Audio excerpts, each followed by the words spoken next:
샬롬, 걸리버 여행기 네 번째.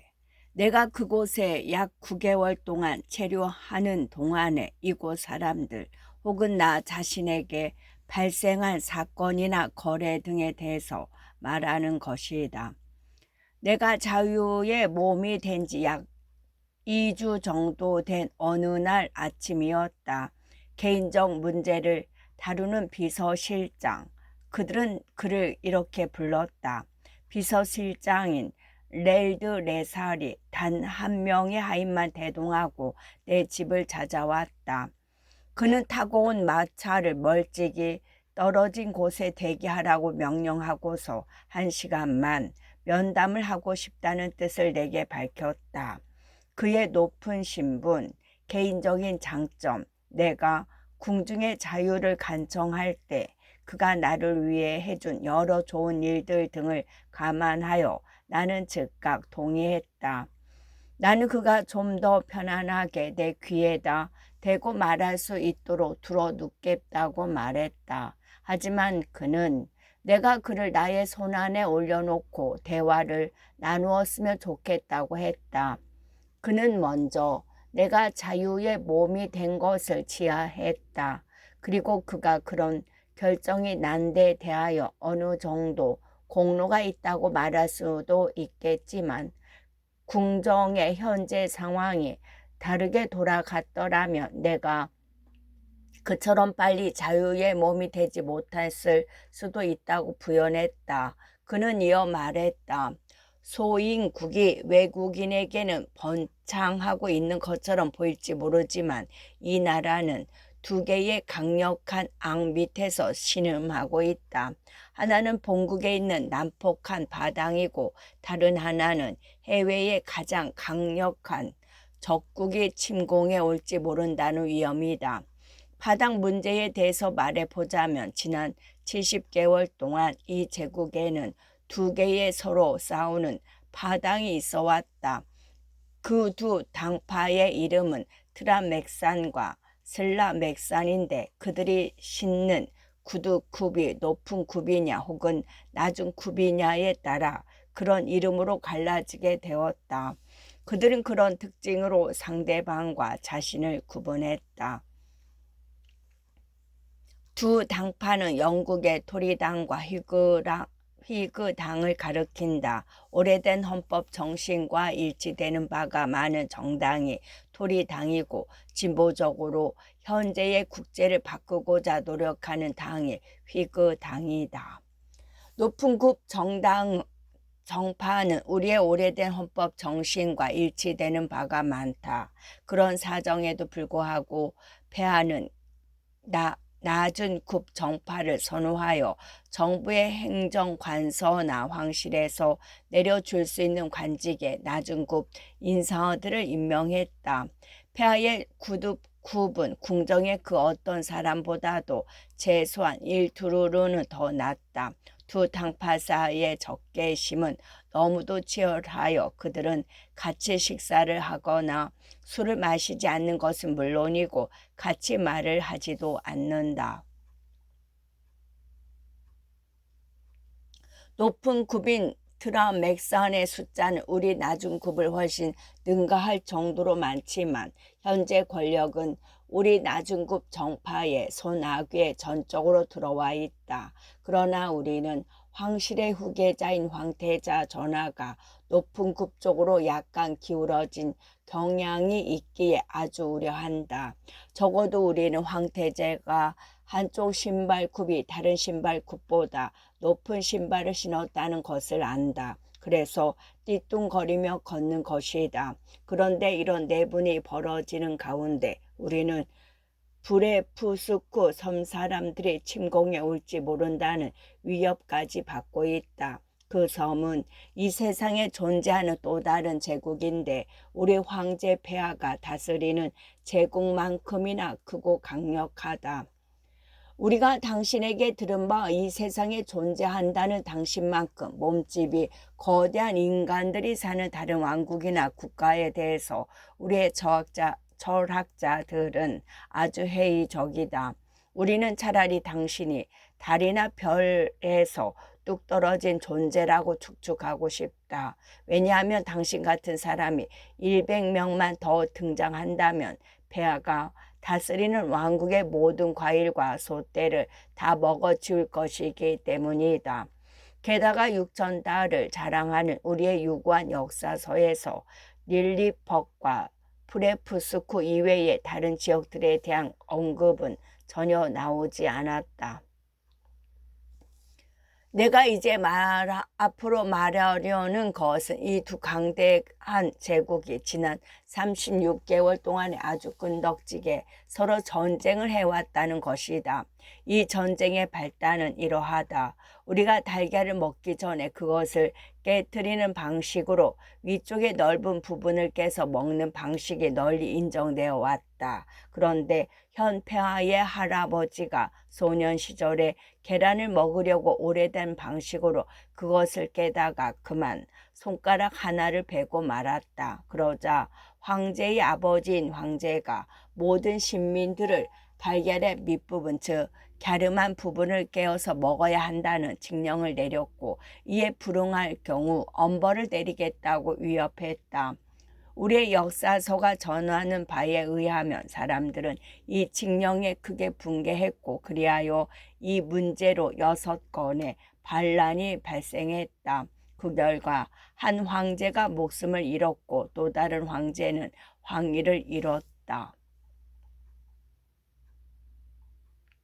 그런데 이런 반란 사건들은 블레프스쿠의 황제들이 뒤에서 사주했기에 벌어진 것들이었다. 반란이 진압되면 반란의 주모자들은 언제나 그 제국으로 도망쳤다.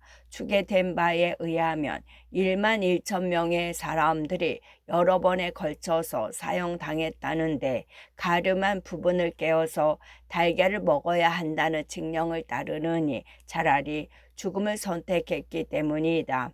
이 논쟁에 대해서 수백 권에 달하는 방대한 책들이 저술되었다. 그러나 위쪽의 넓은 부분을 깨서 먹을 것을 주장하는 사람들의 책들은 금서 목록에 올랐고 이런 주장을 하는 사람들은 법률에 의해 공직 취임이 금지되었다. 이런 소란스러운 문제들이 계속되는 동안에 블레프스쿠의 황제들은 우리나라에 자주 사신들을 보내 우리가 종교 내의 분열을 일으키고 있다고 비난했고 또 우리가 위대한 예언자 루스트로 그의 근본 교리를 위반했다고 성토했다. 우리나라가 그 예언자의 책 블룬드 레칼 이것이 그들이 알코란 경전이다. 제54장에 나오는 말씀과 다른 길을 가고 있다는 것이었다. 그러나 그것은 경전을 그들 멋대로 비틀어 해석한 것에 지나지 않았다. 왜냐하면 경전의 말씀은 다음과 같기 때문이다. 진정한 신자들은 그들에게 편리한 쪽을 택하여 달걀을 깨도록 하라. 나의 천박한 소견에 어느 쪽이 진정으로 편리한 쪽인가는 모든 사람의 양심에 맡겨야 할 문제이고 하다못해 최고 행정관이 그의 권위로 결정할 문제라고 생각된다.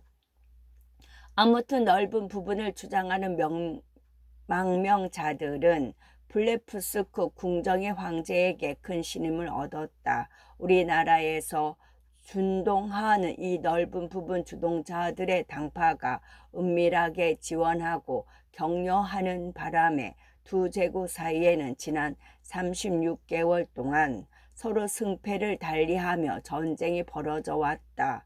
이 기간 동안 우리는 주함 40척과 그보다 훨씬 많은 숫자의 소규모 함정을 잃었고 정예 해군과 육군 병력 3만 명을 잃었으나 적국의 많은 피해는 우리보다 약간 더 큰 것으로 추산된다. 그러나 적국은 이제 다수의 선단에 무기를 장착하고 우리를 공격해올 준비를 하고 있다. 그리하여 당신의 용기와 힘을 크게 신임하는 폐하는 내게 명령하여 당신을 찾아가 이러한 국내외 상황을 자세히 알리라고 하명했다. 나는 비서실장에게 황제 폐하에 대한 의무를 한시도 잊은 적이 없다고 운을 떼고서 이어 외국인인 내가 국내의 두 당파 간의 문제에 개입하는 것은 부적절하다고 생각되나 폐하와 그분의 국가를 지키는 문제에 있어서만큼은 내 목숨을 잃는 한이 있더라도 침략자들에 맞서 싸울 준비가 되어 있다고 말했다. 제5장 저자가 비상한 전략으로 적의 침공을 막다. 책으로 높은 명예직이 저자에게 수여되다. 블레프스크 황제로부터 사절단이 도착하다. 황궁의 사고로 불이 나다. 저자가 나머지 황궁의 불이 옮겨 붙는 것을 막아내다. 블레프스크 제국은 릴리퍼에서 북북동쪽에 위치한 섬인데 800m 거리밖에 되지 않는 해협에 의해서 떨어져 있다.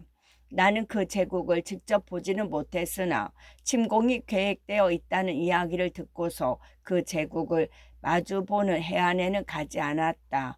이미 나에 대한 첩보를 접수한 적선들에 의해 발견될까 두려웠기 때문이다. 전쟁 중에 두 제국 사이의 상호 연락은 엄격하게 금지되었고 그런 행위가 발각될 경우에는 사형에 처해졌다. 우리의 황제는 모든 종류의 배에 출항 금지령을 내렸다. 나는 황제에게 적의 선단을 통째로 나포해 오는 계획을 보고했다.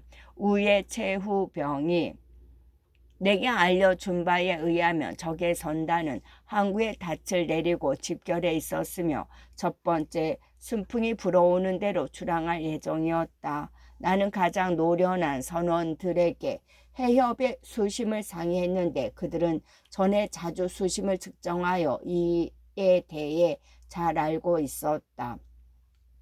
만조의 한가운데에서 가장 깊은 곳이 70그루프 1.8m였고 나머지 해역은 기껏해야 50그루프였다. 나는 플레프스크를 마주 보는 북동 해안으로 걸어갔다. 나는 언덕 뒤에 엎드려서 호주머니 만원경을 꺼내서 닻을 내린 적의 선단을 살펴보았다. 군함이 약 50척이었고 수송선은 그보다 훨씬 많이 정막되어 있었다. 나는 집으로 돌아와 튼튼한 밧줄과 쇠 막대기를 다량 준비하라고 명령을 내렸다. 나는 이에 대하여 이미 허락을 받아 놓았다. 밧줄은 보통 녹곤 두께였고 쇠 막대의 길이와 크기는 뜨개질 바늘만 했다. 나는 밧줄을 더 튼튼하게 만들기 위해 세 겹으로 꼬았다. 마찬가지 이유로 바늘도 세 겹으로 꼬았고 끝부분은 구부려서 갈고리로 만들었다.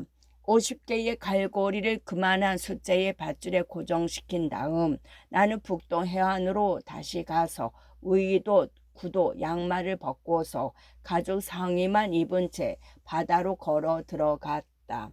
만조가 되기 30분 전이었다. 나는 황급히 걸어가다 중간 해역에서 30m 정도 헤엄을 쳤고 마침내 두 발이 땅바닥에 닿는 것을 느꼈다. 30분도 안 되어 적의 선단 바로 앞에 도착한 것이었다. 적병은 나를 보더니 너무 놀라서 배 밖으로 뛰어나와 해안까지 헤엄쳐 달아났다. 해안에는 3만 명 이상 되는 사람들이 우글거리고 있었다. 나는 가져간 도구를 꺼내서 갈고리를 적선의 선두에 있는 구멍에다 고정시켰고 이어 적선의 뒷부분을 밧줄로 모두 묶었다.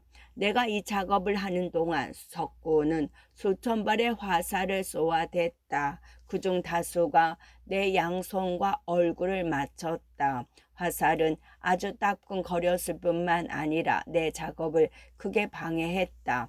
내가 가장 우려했던 부분은 내 두 눈이었는데 아무런 방비 없이 가만히 있었더라면 틀림없이 실명했을 것이다. 내가 불현듯 좋은 방책을 생각해내지 않았더라면 말이다. 나는 여러 사소한 필수품들 중 비밀 호주머니에 안경을 간직하고 있었다. 위에서 이미 말한 바와 같이 이 안경은 수색을 담당한 관리들이 뒤지지 않았다. 나는 그 안경을 꺼내어 내 코에다 가능한 한 단단하게 고정시켰다. 이렇게 방책을 세웠으므로 나는 날아오는 적의 화살에도 불구하고 적선 결박 작업을 계속했다. 그들의 화살은 안경을 약간 흔들어 놓는 것 이외에는 아무런 효과도 발휘하지 못했다. 나는 갈고리를 다 고정시킨 뒤 밧줄 매듭을 내 손에 잡고서 배들을 잡아 당기기 시작했다. 그러나 단 한 척의 배도 움직이지 않았다. 배들이 바다에 내린 닻으로 단단하게 고정되어 있었던 것이다. 그래서 이제 나의 납포 작전 중 가장 과감한 부분을 실행해야 했다. 나는 갈고리를 배들에 고정시킨 상태에서 밧줄 매듭을 잠시 내려놓고 칼을 꺼내어 닻을 고정시킨 밧줄을 싹둑싹둑 잘랐다. 그 과정에서 약 200발의 화살을 내 얼굴과 양손에 맞았다. 이어 나는 모든 갈고리와 연결된 밧줄들의 매듭을 집어들었다. 그리고 아주 수월하게 내 뒤에 있는 적의 대형 군함 50척을 당기면서 바다로 나아갔다. 내가 무슨 작업을 하고 있는지 전혀 상상하지 못했던 블레프스크 사람들은 처음에 너무 놀라서 제 정신이 아니었다. 그들은 내가 밧줄을 끊는 것을 보고서 나의 계획이 배들을 표류시키거나 서로 충돌하게 하려는 것이라고 생각했다. 그러나 앞쪽에 서 있는 내가 선단 전체를 한꺼번에 끌고 가는 광경을 보고서 비탄과 절망의 비명소리를 내질렀다. 그들의 슬픔을 묘사하거나 상상하는 것은 거의 불가능했다. 나는 위험에서 벗어나자 잠시 걸음을 멈추고 내 양손과 얼굴에 박힌 화살들을 뽑아낸 뒤 위에서 이미 말한 바 있는 내가 처음 도착했을 때 지급받았던 연고를 꺼내어 그 부위에다 부드럽게 발랐다. 나는 안경을 벗었고 만조가 어느 정도 가라앉을 때까지 1시간쯤 기다렸다가 납포한 배들을 가지고 해협 중간 부분을 걸어서 건너 릴리퍼의 황립 항구에 무사히 도착했다.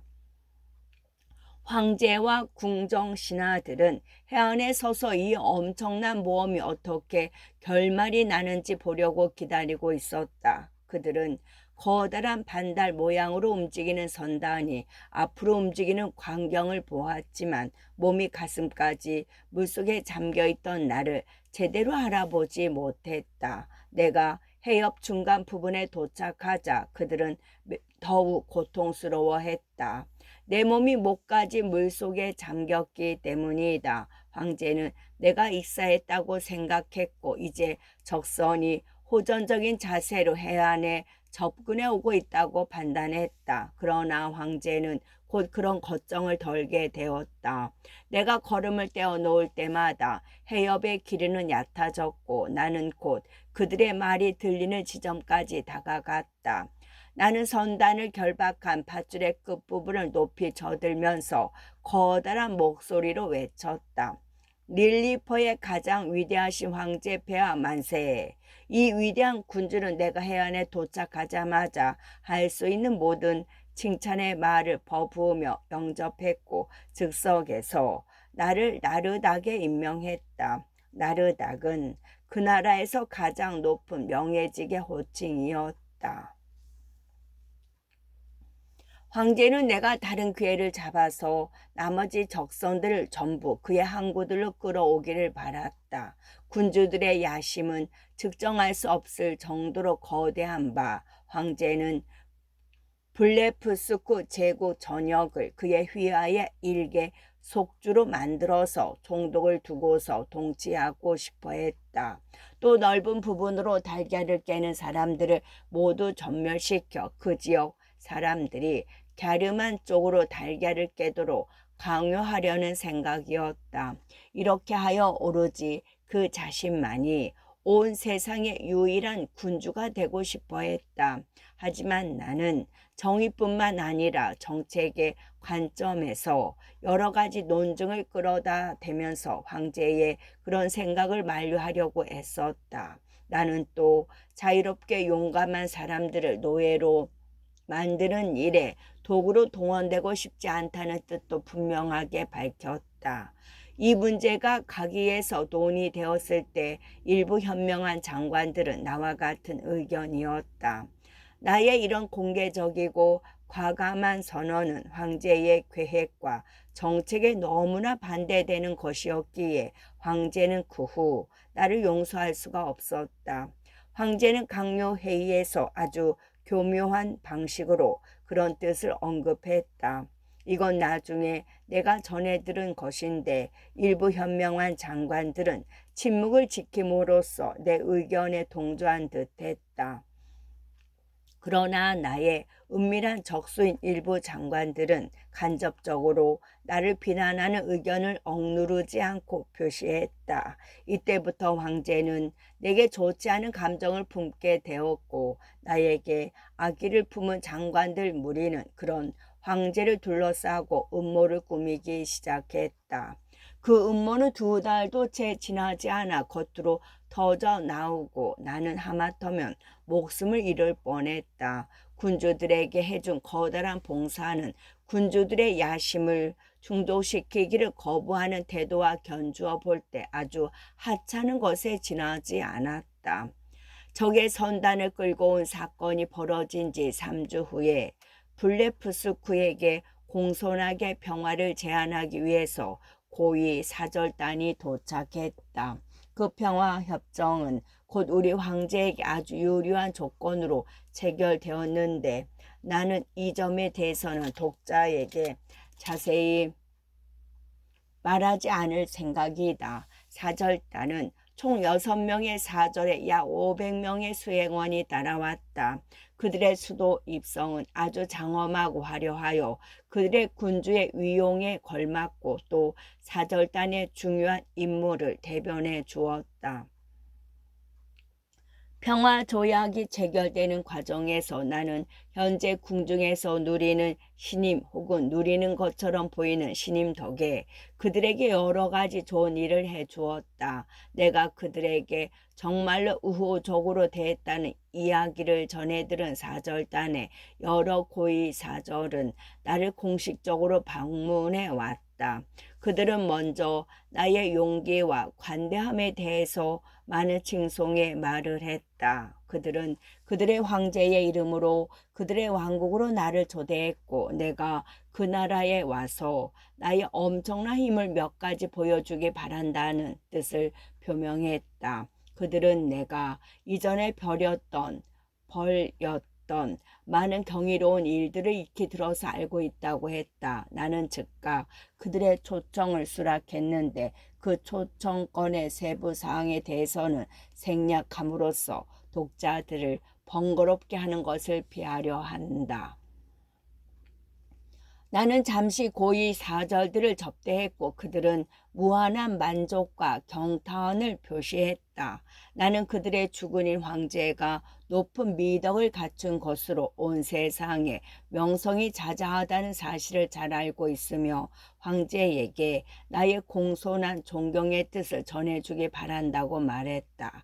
또 나의 조국으로 돌아가기 전에 그들의 황제를 꼭 아련하고 싶다는 뜻도 밝혔다. 그리하여 나는 닐리포의 황제를 다시 만날 기회를 얻었을 때 블레프스쿠 황제를 찾아가 만나는 일에 대하여 사전 허락을 요청했다. 황제는 즉각 허락해 주었으나 내 눈에도 분명하게 보일 정도로 태도가 아주 차가웠다. 나는 황제의 태도가 왜 그런지 그 이유를 짐작하지 못했다. 그러던 중 어떤 사람으로부터 귀뜸을 듣고서 사태를 파악했다. 풀림랩과 볼골람이 내가 고이 사절들을 만난 것이 불중의 표시라고 황제에게 보고했다는 것이다. 하지만 내 마음속에는 황제에 대한 불중의 뜻이 조금도 없었다. 이때 처음으로 나는 궁정과 대신들이 어떤지에 대하여 어렴풋한 생각을 갖게 되었다. 고위 사절들이 통역을 통하여 내게 말을 걸어왔다는 사실을 언급하고 싶다. 두 제국의 언어는 유럽 나라들의 언어가 서로 다른 것처럼 아주 달랐다. 두 제국은 그들 언어의 유수한 전통, 아름다움, 활기찬 표현 능력 등을 자랑스럽게 여기면서 상대 제국의 언어에 대해서는 노골적인 경멸을 표시했다. 우리의 황제는 적의 선단을 통째로 납포해 온 유리한 상황을 활용하여 적국에게 사절단의 신임장을 비롯하여 모든 대화를 닐리퍼 언어로 해야 한다고 요구했다. 두 제국은 무역과 상업의 교류가 활발했고 서로 적국의 유배자들을 계속하여 받아들였으며 젊은 귀족과 시골 향사들을 상대 제국에 보내 좀 더 넓은 세상을 구경하고 사랑과 풍습에 대해서 더 많이 배워오게 했다. 해양 지역에서 근무하는 고위 인사, 상인 선원들 중에는 두 제국의 언어를 익혀서 어느 언어로든 대화를 나눌 수 있는 사람들이 많았다. 나는 이런 사실을 몇 주 뒤 블레프스코 황제를 아련하러 갔을 때 알게 되었다. 그때 나는 적들의 악의로 인해 아주 불운한 저지에 놓이게 되었는데 블레프스코 방문은 내게 아주 행복한 모험이 되었다. 나는 이 일에 대해서 적당한 때에 다시 이야기할 것이다. 독자들은 기억하고 있으리라 생각되는데 내가 석방 조건 문서에 서명했을 때 그 내용이 너무 비굴하여 서명하고 싶지 않았던 조항들이 몇 개 있었다. 하지만 극도의 강요에 내몰려 있었기 때문에 나는 그런 조항들을 받아들일 수밖에 없었다. 그러나 이제 제국의 가장 높은 지위인 나르닥이 되었으므로 그 문서에 들어있는 일부 조항들은 나의 품위와 체면에는 어울리지 않았다. 하지만 황제는 그런 조항들에 대하여 내게 말한 적이 없었다. 그분에게 공정하게 대하기 위해 이렇게 말하는 것인데 그런 조항들에 대하여 내게 말한 적이 없었다. 그로부터 얼마 지나지 않아 나는 황제에게 당시 내 생각으로는 커다란 봉사를 해 주었다. 나는 한밤중에 수백 명의 사람들이 내 문 앞에서 고함치는 소리에 잠에서 깨어났고 좀 무섭다는 생각이 들었다. 부르굴룸이라는 말이 계속하여 내 귀에 들려오고 있었다. 궁중 사람 몇 명이 군중들 사이를 뚫고서 내게 다가와 황궁으로 즉시 와 달라고 간청했다. 황후 마마의 내전이 로맨스 소설을 읽다가 잠들어 버린 궁중 시녀의 부주의로 불이 났다는 것이었다.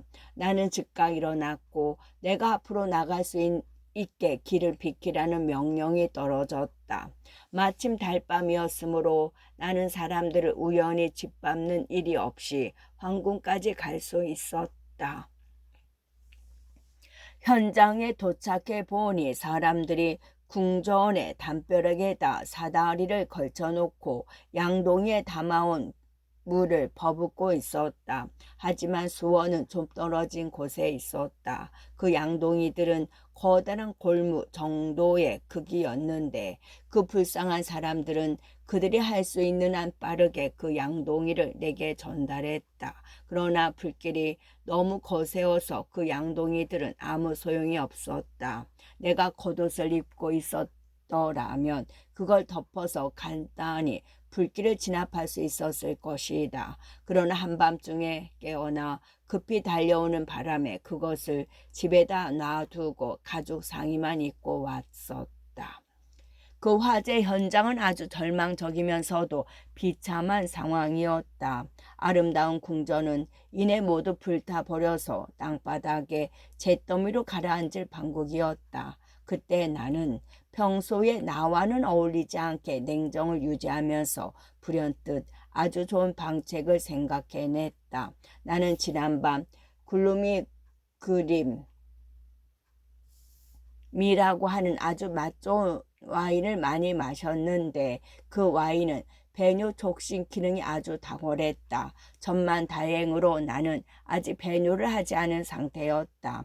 내가 불길에 가까이 다가가자 거기서 올라오는 열기와 불을 끄려는 나의 신체적 움직임이 서로 결합되어 몸속에 이미 들어가 있던 와인이 신속하게 오줌으로 바뀌었다.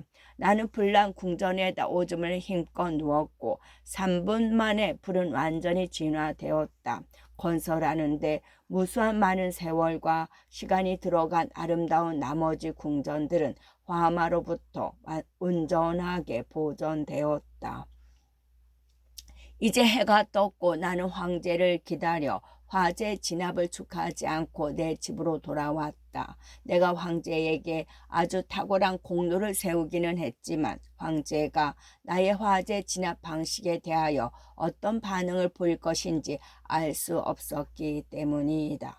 왕궁의 기본법에 의하면 신분 고하를 막론하고 궁전 경내에서 소변을 보는 것은 사형으로 다스려야 하는 대죄에 해당되었다. 그러나 황제로부터 메시지를 받고서 약간 안심이 되었다. 황제는 대법관에게 지시하여 나를 사면하는 문서를 작성하게 할 것이라고 말했다. 하지만 나는 사면장을 받지 못했다. 그리고 은밀한 귀뜸을 통하여 다음 사실을 알게 되었다. 황후가 내가 한 일에 대하여 극도의 혐오감을 느껴서 궁전의 제일 먼 쪽으로 이사하고 불타버린 궁전을 다시 사용하기 위해 수리하는 일은 결코 하지 않겠다고 결심했으며 그녀의 최측근들이 있는 자리에서 내게 복수할 것을 맹세했다는 것이다. 앤 여왕은 스위프트의 논문 통이야기를 종교의 적대적이라 여겨서 스위프트가 잉글랜드 내에서 사제의 보직을 받는 것에 반대했고 스위프트는 결국 아일랜드로 돌아갈 수밖에 없었다. 소인국의 황후가 걸리버의 소행을 괘씸하게 여긴 것은 이를 빗댄 것이라는 해석이 있다. 제6장 릴리퍼의 주민들과 그들의 학문, 법률, 관습, 아이들을 교육시키는 방법에 대해 이야기하다. 그 나라에서 저자가 생활했던 방식을 묘사하다. 저자가 어떤 훌륭한 귀부인의 명예를 지켜주다. 나는 이 제국에 대한 상세한 묘사를 다룬 책에다 미루어 놓을 생각이었지만 그래도 호기심 많은 독자들에게 몇 가지 일반적인 상황들을 말씀드리고 싶다. 원주민들은 보통 키가 15cm 이하인데 다른 동물이나 식물 그리고 나무들도 이와 정확하게 비례하는 크기이다. 예를 들어 가장 큰 말이나 소도 키가 10에서 10cm, 13cm이며 양은 4cm이거나 그 이하이다. 그들의 거위는 우리의 참새 정도이다. 이런 식으로 크기가 전반적으로 하향 조정되어 있으며 마침내 아주 작은 미문의 수준까지 이르면 내 눈에는 거의 보이지 않았다. 그러나 자연은 릴리포 사람들의 두 눈을 모든 사물에 잘 적응시켜서 이것들을 충분히 살펴볼 수 있게 만들었다. 그들은 사물을 아주 세밀하게 살펴볼 수 있지만 멀리 떨어져 있는 것은 잘 보지 못했다. 가까이 있는 물건을 얼마나 잘 알아보는지 구체적으로 사례를 든다면 나는 요리사가 우리의 날파리 크기 정도밖에 안 되는 종달새의 깃털을 아주 능숙하게 잡아 뽑는 광경을 흥미롭게 지켜본 적이 있다. 젊은 처녀는 내 눈에는 보이지 않는 바늘을 가지고 역시 보이지 않는 비단에 술을 놓았다. 그 나라의 가장 큰 나무들은 높이가 대략 2미터였다. 엄청나게 규모가 큰 황실 공원에 있는 나무들을 말하는 것이다. 팔을 쭉 펴면 꼭 쥔 주먹으로 그 나무에 우듬지를 쓰다듬을 수 있었다. 다른 식물들 또한 이런 비례에 어울리는 크기이다. 이 이상의 것은 독자들의 상상에 맡기겠다. 나는 현재로서는 그들의 학문에 대해서 별로 이야기할 마음이 없고 단지 여러 시대에 걸쳐서 여러 분야에서 번성해 왔다는 것만 말해두겠다. 하지만 그들이 글을 써나가는 방식은 아주 특이했다. 유럽인처럼 왼쪽에서 오른쪽으로 혹은 아랍인처럼 오른쪽에서 왼쪽으로 혹은 중국인처럼 위에서 아래로 써나가지 않았다. 가스카키 아인처럼 아래에서 위로 써나가는 것도 아니었다. 이 나라 사람들은 영국의 숙녀들처럼 종이 한쪽 구석에서 다른 쪽 구석으로 사선으로 써 내려갔다. 그들은 망자를 매장할 때 머리를 아래쪽에다 두고 묻었다. 이렇게 한 것은 1만 1천 달이 지나면 그들이 다시 일어난다는 생각을 갖고 있었기 때문이다. 그만큼 시간이 경과한 후에는 지구가 거꾸로 뒤집힐 것이고 그리하여 망자들이 부활할 때 자연스럽게 두 발로 서게 된다는 것이었다. 그들 중에 학식이 높은 자들은 이런 교리가 어리석은 것이라고 말했다. 하지만 일반 대중의 믿음에 따라 그 관습은 계속되고 있다. 이 제국에는 아주 특이한 법률과 관습이 있다. 만약 그것들이 나의 조국의 것들과 정면으로 위배되지 않았더라면 나는 그것들을 정당화하려는 생각이 조금 들었을 것이다. 아무튼 그런 법률과 관습들이 잘 실행되기를 바랄 뿐이다. 내가 먼저 언급하고자 하는 것은 제보자에 관련된 것이다. 이 나라에서는 국가에 반역하는 모든 범죄들이 아주 엄중하게 다스려진다. 만약 피고가 자신의 무고함을 재판에서 완벽하게 증명한다면 그를 고발한 자는 즉각 치욕스러운 죽음에 처해진다. 원고의 재산과 토지를 몰수하여 무고함이 밝혀진 피고의 잃어버린 시간, 몸소 겪은 위험, 어렵게 견딘 구금 생활, 그리고 자신을 변호하기 위해 들어간 비용 등을 모두 4배로 물어준다. 만약 몰수된 재산으로 모두 충당이 되지 않는다면 왕실 재정에서 대부분 메워준다. 황제 또한 그 피고를 종애한다는 표창을 공식적으로 그에게 수여하며 그의 무고함이 온 도시에 선포된다. 그들은 사기 역시 사형으로 다스린다. 사기를 절도보다 더 무거운 범죄로 보기 때문이다. 그들이 주장하는 논리는 이러하다. 끝.